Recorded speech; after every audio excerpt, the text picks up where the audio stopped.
ಎಲ್ಲ ರೈತ ಬಾಂಧವರಿಗೆ ನಮಸ್ಕಾರಗಳು. ಈ ದಿನ ನಾವು ವೆಜ್ ಬೂಸ್ಟ್ ಯೂಮ್ ಬಗ್ಗೆ ರೈತರ ಅಭಿಪ್ರಾಯ ಏನೆಂದು ತಿಳಿದುಕೊಳ್ಳೋಣ. ಈ ರೈತರ ಹೆಸರು ಮರಿಯಪ್ಪ, ಛತ್ರಕೋಡಹಳ್ಳಿ, ಕೋಲಾರ ಜಿಲ್ಲೆಯವರು.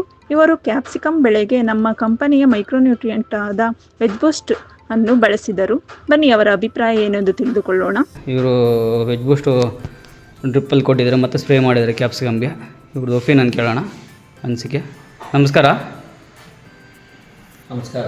ನಿಮ್ಮ ಹೆಸರು? ಮರಿಯಪ್ಪ. ಹಾಂ. ಊರು? ಛತ್ರಕೋಡಹಳ್ಳಿ. ಹಾಂ.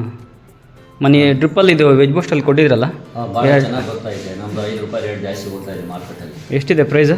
5 ರೂಪಾಯಿ ಜಾಸ್ತಿ ಹೋಗ್ತಾ ಇದೆ, ಚೆನ್ನಾಗಿ ಬರ್ತಾ ಇದೆ ಬಿಟ್ ಮೇಲೆ. ಮಾಮೂಲಿ ಪ್ರೈಸ್ ಇವಾಗ ಎಷ್ಟಿದೆ? 25ರಿಂದ 30 ರೂಪಾಯಿ. ಹಾಂ ಹಾಂ. ಪರವಾಗಿಲ್ಲ, ಬಿಟ್ ಮೇಲೆ ಚೆನ್ನಾಗಿ ಬರ್ತಾ ಇದೆ ಕ್ವಾಲಿಟಿ. ತೂಕ ಹೆಂಗೆ ಬರ್ತದೆ ಕಾಯಿ? ಒಂದು ಚೆನ್ನಾಗಿ ಬರುತ್ತೆ ತೂಕ. 230, 240 ಗ್ರಾಮ್ ಬರುತ್ತೆ ಒಂದು ಕಾಯಿನಾ? ಚೆನ್ನಾಗಿ ಬರ್ತಾ ಇದೆ. ನಾವು ಬಿಟ್ ಮೇಲೆ ಕ್ವಾಲಿಟಿನೂ ಚೆನ್ನಾಗಿದೆ. ಹಾಂ. ವೆಜ್ ಬೂಸ್ಟ್ ರೈತರೇ, ನೀವು ಇಲ್ಲಿ ಗಮನಿಸಬಹುದು, ವೆಜ್ ಬೂಸ್ಟ್ ಬಳಸಿದ ಗಿಡದಲ್ಲಿ ಒಳ್ಳೆಯ ಹೂವು ಮತ್ತು ಕಾಯಿಗಳನ್ನು ನೋಡಬಹುದು. ಇದು ವೆಜ್ ಬೂಸ್ಟ್ ಬಳಸದೇ ಇರುವ ತೋಟ. ಇದರಲ್ಲಿ ಹೂವು ಮತ್ತು ಕಾಯಿಗಳ ಸಂಖ್ಯೆ ಕಡಿಮೆ ಇದೆ. ಹಾಗೂ ವೆಜ್ ಬೂಸ್ಟ್ ಬಳಸಿದ ಕಾಯಿಯ ಗಾತ್ರ ದಪ್ಪವಿದ್ದು 1 kgಗೆ 30 ರೂಪಾಯಿಯಲ್ಲಿ ಮಾರುಕಟ್ಟೆಯಲ್ಲಿ ಮಾರಾಟವಾಗಿದೆ. ನಮ್ಮಲ್ಲಿ ಸಸ್ಯಗಳಿಗೆ ಬೇಕಾಗುವ ಎಲ್ಲ ಥರದ ಪೋಷಕಾಂಶಗಳು ಲಭ್ಯವಿದೆ. ಹೆಚ್ಚಿನ ಮಾಹಿತಿಗಾಗಿ ತೆರೆ ಮೇಲೆ ಕಾಣುತ್ತಿರುವ ಸಹಾಯವಾಣಿ ಸಂಖ್ಯೆಗೆ ಸಂಪರ್ಕಿಸಿ. ಧನ್ಯವಾದಗಳು.